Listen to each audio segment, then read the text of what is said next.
अब हम लोग एक्सरसाइज 10A का क्वेश्चन में 11 देखते हैं। 11 में भी क्या करना है, using binomial theorem expand each of the following, हमें इसे एक्सपैंड करना है। यहाँ भी 3 टर्म दिख रहा है, इसको 2 टर्म के फॉर्म लिखेंगे, यानी इसको हम लोग लिख सकते हैं, क्या लिख सकते हैं, यहाँ पे 1 प्लस एक्स बाय 2 एक टर्म हो गया, और यहाँ पे प्लस कर देते हैं minus 2 by x second term हो गया, और इसी का पावर क्या है 4 है, यानी इसको a मान ले और इसको b मान लेते हैं, और इसको क्या करना है, एक्सपैंड करना है, कर सकते हैं। यहाँ पे शुरू करते हैं यहाँ पे, ठीक है।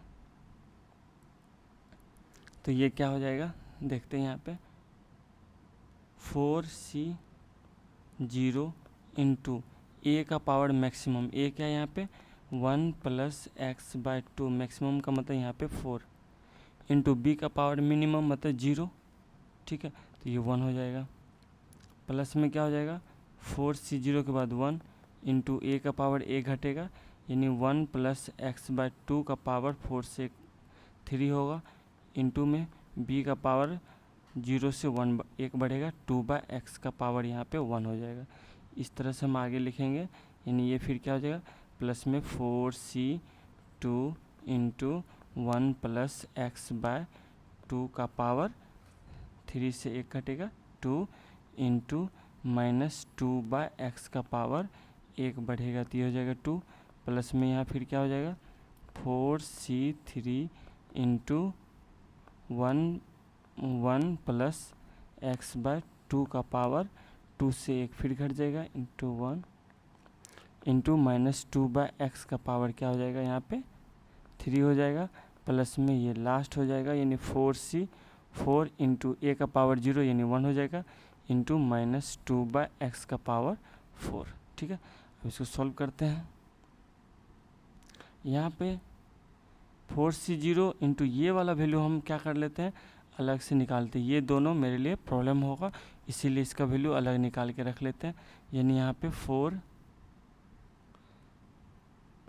1 प्लस एक्स बाय 2 पावर 4, यहाँ भी ये 1 जो है एक टर्म है, और एक्स बाय 2 सेकेंड टर्म है, और उसका पावर 4 है, तो इसको हम लिख सकते हैं कितना 4c0 का मतलब होता है 4 का फैक्टोरियल बाय 4 का फैक्टोरियल, 4c0 इंटू ए, यानी 1 का पावर कुछ भी 4 है तो 1 ही रहेगा, और इसका पावर तो 1 ही रहेगा, ओके। सेकेंड में क्या बढ़ सकते हैं 4c0 के बाद 1, तो यानी 4 का फैक्टोरियल बाय 3 का फैक्टोरियल इंटू 1 का पावर यहाँ पे 4 से घटेगा 3 हो जाएगा, इंटू कितना हो जाएगा एक्स बाय 2, ठीक है, तो किसका पावर 1 हो गया। फिर उसके बाद प्लस में 4c2 का मतलब 4 का फैक्टोरियल बाय 2 का फैक्टोरियल इंटू 2 का फैक्टोरियल इंटू 1 का पावर यहाँ पे 2 हो जाएगा, और इंटू में x बाय 2 का पावर, इसका पावर जो है ये वाला वैल्यू जो देख रहे हैं इसका पावर 2 होगा, तो ये क्या हो जाएगा x square by 4, okay.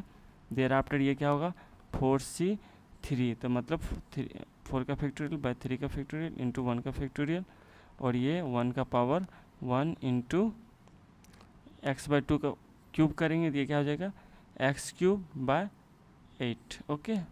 There after ये हो जाएगा 4c3 के बाद 4c4, यानी 4 का फैक्टोरियल बाय 4 का फैक्टोरियल इंटू 1 का पावर 0 यानी 1 ही होगा, इंटू ये x का पावर 4 बाय 16 हो जाएगा, आप समझ रहे होंगे, ठीक है। इसको सॉल्व कर लेते हैं। यहाँ पे ये 4 का फैक्टोरियल बाय 4 का फैक्टोरियल 1 ही हो गया, यहाँ से यहाँ तक ये हो गया 1, प्लस में ये कितना हो जाएगा 4, तो यहाँ से कितना हो गया 4, सॉरी यहाँ पे हम लोग क्या कर सकते हैं कट भी कर सकते हैं, तो इसको हम कट कर लेते हैं, 2 1 2 2 2 4, यानी यहाँ से कितना आया, ये आया 2x, ओके। प्लस में यहाँ पे देख लेते हैं 4 का फैक्टोरियल मतलब 3 इंटू 2, यहाँ से ये कैंसिल हो गया, यानी ये 2, यानी कितना हो गया 6 को फिर यहाँ से 2 कैंसिल हो गया, यानी ये 3x स्क्वायर बाय 2 हो गया। देर आफ्टर देखते हैं यहाँ पे प्लस में ये कैंसिल होगा, 4 और ये भी 4 2 जा, यानी यहाँ से आया x cube by 2, okay.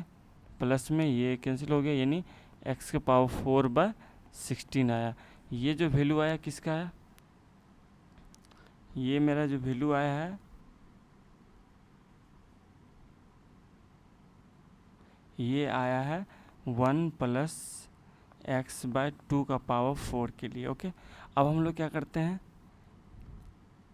9 4 1 plus x bye 2 का क्यूब, तो यहाँ पे ए प्लस बी का होल क्यूब जो था वो ए का क्यूब यानी 1 का क्यूब, डायरेक्ट हम लिख सकते हैं 1, ठीक है, यानी 1 प्लस बी का क्यूब का मतलब एक्स क्यूब बाय 8 हो गया, प्लस 3 ए स्क्वायर बी, तो 3 ए स्क्वायर बी का मतलब ए स्क्वायर मतलब कितना 1 ही, इंटू बी, बी का मतलब यहाँ पे हो गया एक्स बाय 2 यानी 3x by 2 plus 3 a b square, तो ए तो 1 है, बी स्क्वायर का मतलब एक्स स्क्वायर बाय 4, ठीक है। ये आ गया मेरा वैल्यू किसका, 1 प्लस एक्स बाय 2 का होल क्यूब का वैल्यू ये आ गया। ओके, अब हम लोग क्या करते हैं, उस पॉइंट पे आते हैं जहाँ पे हम लोग सॉल्व कर रहे थे, कहाँ पे, ये वाला वैल्यू, ठीक है। तो यहाँ से क्या हो जाएगा, पुटिंग द वैल्यू लिख सकते हैं यहाँ पे, द वैल्यू। ओके, क्या था देखते हैं यहाँ पे, 4c 0 का मतलब यहाँ पे 4 का फैक्टोरियल बाय 4 का फैक्टोरियल, ठीक है, इनटू हम यहाँ पे देखे थे a का पावर 4, तो a का पावर 4 जो है वो हम निकाल चुके थे, वो वैल्यू यहाँ पुट कर देते हैं, 1 plus 2x plus 3x square by 2 plus x cube by 2 plus में क्या हो जाएगा एक्स पावर 4 बाय 16, ये क्या हो गया ए का पावर 4 आ गया, ठीक है। 4c 0 के बाद प्लस में आप यहाँ पे करते हैं, और b का पावर 0 तो ये 1 होगा, तो लिखने की जरूरत नहीं है। 4c 0 के बाद 1 यानी ये क्या हो जाएगा 4 का फैक्टोरियल बाय 3 का फैक्टोरियल इंटू ए का क्यूब, वो वैल्यू हम यहाँ पे आ चुका है, इसको लिख सकते हैं, तो ये कितना हो जाएगा 1 plus x cube by 8 plus में 3x बाय 2 प्लस में कितना हो जाएगा 3x स्क्वायर बाय 4। ओके, ये हो गया ए का क्यूब इंटू बी करेंगे, नेक्स्ट वाला टर्म आपको पता होना चाहिए। इसके बाद जो है ये वाला वर्ड, ठीक है, बी का मतलब यहाँ पे कितना हो जाएगा -2 बाय एक्स, ठीक है, ये हो गया। अब आगे करते हैं, प्लस में 4c1 के बाद 4c2 होगा, तो यानी 4 का फैक्टोरियल, 2 का मतलब 2 का फैक्टोरियल इंटू 2 का फैक्टोरियल। ओके, यहाँ पे a का क्यूब हो चुका है तो a का स्क्वायर होगा, a क्या है मेरा 1 प्लस एक्स बाई 2 है ना, और इसका स्क्वायर होगा, ठीक है। अब यहाँ पे डायरेक्ट वैल्यू भी रख सकते थे, बट सेकेंड में क्या हो जाएगा b का स्क्वायर, यहाँ 1 था तो वहाँ पे क्या हो जाएगा स्क्वायर हो जाएगा, यानी -2 बाय एक्स का स्क्वायर हो गया, ठीक है। 4c2 के बाद आ गया 4c3 का मतलब हो गया 4 का फैक्टोरियल 3 का फैक्टोरियल इंटू, अब यहाँ पे क्या होगा a का पावर 1 होगा, यानी 1 प्लस एक्स बाय 2 का पावर 1 ही होगा, जबकि b का पावर 3 हो जाएगा, यानी कितना -2 बाय एक्स का पावर 3 प्लस में अब क्या होगा 4c4 का मतलब 4 का फैक्टोरियल बाय 4 का फैक्टोरियल ही होगा, इंटू में अब a का पावर 0 का मतलब 1 ही वैल्यू होगा, जबकि b का पावर जो है वो मैक्सिमम यानी 4 हो जाएगा, ठीक है। आगे इसको सॉल्व कर लेते हैं हम लोग, ठीक है। देखते हैं यहाँ पे ये वैल्यू तो मेरा 1 हो गया, तो कुल मिला के यहाँ से लेकर यहाँ तक सेम रहेगा, ठीक है, वही लिख लेते हैं यहाँ भी। तो ये कितना हो गया, ये हो गया मेरा 1 plus 2x plus 3x square by 2 plus में यहाँ पे x cube by 2 plus x का पावर 4 बाय 16, इस चीज़ को ध्यान रखना। प्लस में यहाँ आप आगे सॉल्व करना शुरू करते हैं, यहाँ पे 4 का फैक्टोरियल बाय 3 का फैक्टोरियल कितना होगा 4 ही होगा, ठीक है। अब यहाँ पे बाहर में ये क्या है मेरा, इस वाले टर्म ध्यान से देखेंगे, यहाँ से लेकर यहाँ तक में ये वाला टर्म इसमें मल्टीप्लाई कर लेते हैं 4 में, तो ये कितना हो जाएगा -2 बाय एक्स को 4 से मल्टीप्लाई करेंगे तो -8 बाय एक्स होगा। तो हम क्या करते हैं, चूँकि माइनस में है ना, तो सारे में जब मल्टीप्लाई होगा तो ये माइनस होते चला जाएगा, इसलिए हम इसको क्या करते हैं माइनस करते चले जाते हैं इससे। तो कितना हो जाएगा -8 बाय एक्स, ध्यान रखना है, यानी कितना हो गया ये 4, जब इसमें जाके इसको कट कर देते हैं यहाँ पे, और यहाँ पे हम इसको 2 के बदले 8 लिख देते हैं, यानी यहाँ पे हमारे लिए ये 8 हो गया, और 8 ही मल्टीप्लाई करेंगे हर एक टर्म में, तो ये कितना हो जाएगा -8 बाय एक्स फिर हो जाएगा -8 जब मल्टीप्लाई करेंगे इसमें, यानी कितना -8/x इंटू x³/8, ध्यान रखना -8/x इंटू 3x/2, ठीक है, -8/x इंटू 3x²/4, इतना ध्यान रखना। अब आगे तो नेक्स्ट वाले टर्म में इसको सॉल्व करते हैं। यहाँ तक में ये पॉजिटिव जाएगा, यहाँ से हम लोग इसको करते हैं 4 × 3 × 2, यहाँ से कैंसिल हो गया, यानी 2, यानी कितना हो गया 6। तो यहाँ पे प्लस में अच्छा 6 इंटू ये बाहर वाला जो टर्म है ना, इसको भी हम यहाँ पे क्या कर लेते हैं, 7 कर लेते हैं। 2 × 2 = 4/x², ठीक है। यही मल्टीप्लाई होगा इन सारे टर्म में। और ये क्या है, ध्यान देंगे, ये वाला जो टर्म है वो कितना है, a + b का होल स्क्वायर क्या होता है, a², यानी 1 + x²/4 + 2ab, यानी 2 × x/2, ठीक है, यानी कितना 1 + x²/4 प्लस में ये कितना होगा x, ठीक है, इस चीज़ को ध्यान रखना है। फिर ये क्या हो जाएगा, ये बचेगा 4, यानी यहाँ पे हम लोग प्लस में हो गया, अच्छा 4, तो 4 हुआ यहाँ पे, ध्यान से देखेंगे यहाँ पे क्या कर लेते हैं, पहले यहाँ पे तो 4 आया, ठीक है, ये वाला टर्म 4 आया, लेकिन ये बाहर वाला जो टर्म है ये माइनस में, इसलिए माइनस में कितना हो जाएगा 4 × ये यहाँ पे कितना 2 का क्यूब, यानी 8/x²। इस चीज़ को भी ध्यान रखना है, कितना -32 हो गया। और इसको मल्टीप्लाई करना है किससे, 1 + x/2 में, दोनों वाले टर्म में मल्टीप्लाई करना होगा। प्लस में लास्ट वाला टर्म देख लेते हैं, यहाँ से कैंसिल हो गया, यानी कितना हो गया 2 का पावर 4 का मतलब कितना 16/x⁴, ठीक है, ये माइनस में, इस चीज़ को ध्यान रख, इसको सॉल्व कर लेते हैं। देखते हैं यहाँ पे, फिर से यहाँ पे आते हैं। हम यहाँ देख पा रहे हैं कि ये वाला वैल्यू यहाँ तक वैल्यू मेरा सेम रहेगा। यहाँ से हमको मल्टीप्लाई, दो टर्म में तो इसको मल्टीप्लाई करने की जरूरत पड़ेगा, तो हम इसको रिपीट करने की जरूरत नहीं है। हम इसके बाद क्या कर लेते हैं, इसके बाद ये वाला टर्म लिखना शुरू कर देते हैं, ठीक है। यहाँ से क्या होगा, x कैंसिल हो गया तो ये हो जाएगा x², यहाँ से ये कैंसिल हो गया, यानी कितना आया -x² आया। यहाँ पे नीचे में तो कुछ नहीं बच रहा, तो सिर्फ आया -x², ठीक है। नेक्स्ट देखते हैं, यहाँ से ये कैंसिल हो गया, 2 4 जा, यानी कुल मिला के कितना हो गया -4 3 × 12, और कुछ नहीं बच रहा है ना यहाँ पे, तो ये हो गया -12। नेक्स्ट देखते हैं, यहाँ से 4 2 × 8 और x² कैंसिल हो गया, तो यहाँ पे कितना बचा, ये बचा माइनस में था तो 3x बचा, इस चीज़ को ध्यान रखेंगे। नेक्स्ट देखते हैं, यहाँ पे प्लस वाला टर्म होगा, ये मल्टीप्लाई होगा इसमें, फिर ये मल्टीप्लाई होगा इसमें, तो ये कितना 24/x² है, तो ये 24/x² हो गया। फिर प्लस में ये x² जब मल्टीप्लाई करेंगे, ये वाला टर्म को मल्टीप्लाई कर लेते हैं, ये वाला टर्म को इसमें जब मल्टीप्लाई करेंगे तो x² कैंसिल होगा यहाँ पे, और यहाँ पे 4 4 कैंसिल हो जाएगा, तो सिर्फ बचेगा यहाँ पे 6। ओके, देयर आफ्टर यही टर्म क्या होगा, जब मल्टीप्लाई होगा किस में, x में जब मल्टीप्लाई होगा तो यहाँ पे सिर्फ x और x² कैंसिल होगा, तो यहाँ पे क्या बचेगा, ये बचेगा 24/x बचेगा। इस चीज़ को ध्यान रखना। हम क्या किए यहाँ पे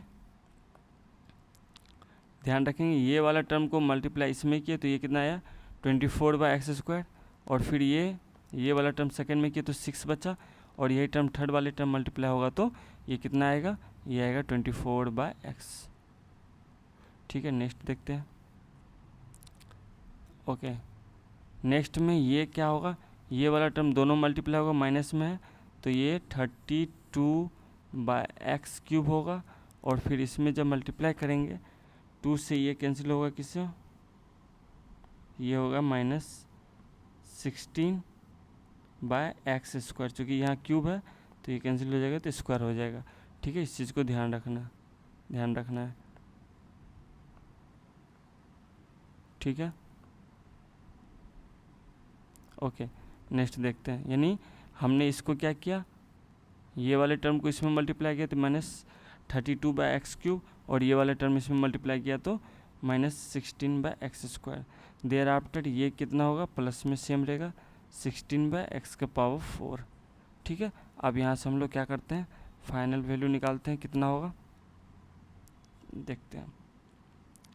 सबसे पहले यहाँ पे कांस्टेंट है, कहाँ कहाँ कांस्टेंट है वो देखेंगे। यहाँ पे 1 है और कहीं पे है, ओके, यहाँ पे 12 है और यहाँ पे 6 है, यहाँ पे 6 है। उसके बाद कहीं पे कांस्टेंट मेरा नहीं है, तो कांस्टेंट 7, 6 + 1 7 हो गया और -12 है, तो 7 + 5 यानी कितना आ गया ओवरऑल, ये आ गया -5। ठीक है, अब देखते हैं सेकेंड टर्म है x2x, तो x वाला टर्म और कहाँ पे वो देख लेते हैं हम लोग। यहाँ पे 2x है, देयर आफ्टर मेरा यहाँ पे 3x आया था। ठीक है, इस चीज़ को ध्यान रखेंगे, कहाँ से लाए थे 3x, ये वाले टर्म में 3x आया, -3x है और कहीं नहीं है, तो यहाँ से क्या हो गया, कहाँ गया, -3x और यहाँ पे +2x, तो दोनों मिला के कितना हो जाएगा, और कहीं नहीं है, देख लेते हैं यहाँ पे कहाँ से लाए थे 3x, ये वाले टर्म में 3x आया था ना, 4 2 x कैंसिल हो गया, तो ये तो 6x आ रहा था मिस्टेक से, ये सॉरी ये वाले टर्म से 3x लाए ना, यहाँ पे 3 2 4 2 हो तो ये 6x होगा, मिस्टेक था। यहाँ पे हम लोग कर लेते इसको 6x। ठीक है, ये वाले टर्म से लाए थे, यहाँ पे चूँकि क्या है 3 है और 2 से 3 2 6x, यहाँ से कैंसिल हुआ तो ये 6x हुआ। ठीक है, तो यहाँ पे -6x और यहाँ पे +2x, यानी कुल मिला के ये कितना हो जाएगा, -4x। ठीक है, ये हो गया x वाला टर्म 2 ही था। देयर आफ्टर x² वाला देखते हैं, x² यानी कितना है 3x²/2 और कहीं पे वो देख लेते हैं x², ये वाला टर्म है, 2 टर्म है। ठीक है, यहाँ से लाए थे और कहीं पे x² नहीं है नीचे, ठीक है x² है बट वो नीचे में, तो लाइक टर्म हुआ नहीं, तो यहाँ पे 2 टर्म हुआ, एक हुआ कितना 3x²/2, दूसरा है -x²। इसको सॉल्व करेंगे तो ये होगा LCM 2, यानी कितना 3x² - 2x²। ठीक है, तो ये कितना x²/2 आ रहा था, डेट हम यहाँ पे इसको सॉल्व करेंगे तो x²/2 यहाँ पे हम लिख देते हैं, पॉजिटिव में आया तो प्लस में कितना हो जाएगा, ये हो जाएगा प्लस में x²/2। ठीक है, ओके। अब आते हैं क्यूब वाला, x³/2 है, यहाँ पे वो देखेंगे और कहीं पे x³ है, x³ कहीं पे नहीं है, तो हम डायरेक्ट जो है वही लिख लेते हैं, यानी प्लस में कितना x³/2। ओके, आगे देखते हैं, क्यूब के बाद है x⁴। ठीक है, और कहीं पे देखते हैं ये है x⁴ और कहीं पे है x⁴, एक बार चेक कर लेते हैं, तो कहीं नहीं है, x⁴ है यहाँ पे बट वो नीचे में तो लाइक टर्म नहीं हुआ, तो x⁴ कितना है 16, तो हम लोग लिख लेते हैं x⁴/16। ओके ओके, नेक्स्ट देखते हैं। अब आया है मेरा -8/x और कहीं पे x नीचे में, तो यहाँ भी है। ठीक है, और नीचे में x नहीं है, तो एक क्या है -8/x है और दूसरा है प्लस में 24/x। इसका एलसीएम तो कितना होगा, x ही होगा, तो -8 + 24 यानी कितना 16 ना, 16/x पॉजिटिव होगा, तो यहाँ पे हम लोग प्लस करते हैं 16/x। ठीक है, ये 16/x हो गया। आगे देखते हैं, उसके बाद x वाला टर्म कंप्लीट हो गया, ये कंप्लीट हो गया। अब यहाँ पे x² नीचे में है, इसको देखते हैं, यानी 24/x² और कहीं पे x², तो यहाँ भी है, तो यहाँ पे कितना 24, यहाँ पे -16 है, तो कुल मिला के प्लस आएगा कितना 8/x²। ठीक है, फिर देखते हैं x³ वाला टर्म, देखते हैं कहाँ पे है। ठीक है, x³ वाला टर्म यहाँ पे -32, सिर्फ यही है, तो हम लोग लिख देंगे -32/x³, और कहीं नहीं है ना, नहीं है, तो ये भी हो चुका है। अब लास्ट में क्या बचा, +16/x⁴। तो ये मेरा फाइनल था, अब कहीं कुछ नहीं बचा हुआ, तो यही मेरा क्या होगा, इसका फाइनल वैल्यू होगा। ठीक है, हम इसको क्या कर सकते हैं, स्टैंडर्ड फॉर्म लिख सकते हैं। स्टैंडर्ड फॉर्म का मतलब मैक्सिमम पावर जहाँ है, तो मैक्सिमम पावर का x⁴, यहाँ से इस तरफ लिख सकते हैं, और देयर आफ्टर इसके बाद यहाँ से लिख सकते हैं। ठीक है, तो कुल मिला के इसका वैल्यू हम अगर स्टैंडर्ड फॉर्म लिखें तो x⁴/16 plus x³/2 plus x²/2 -4x -5, अब यहाँ पे निगेटिव वाला वैल्यू यानी प्लस में 16/x प्लस 8/x²। ठीक है, -32/x³, और प्लस में 16/x⁴, यही इसका आंसर होगा। ठीक है, नेक्स्ट क्वेश्चन देखेंगे।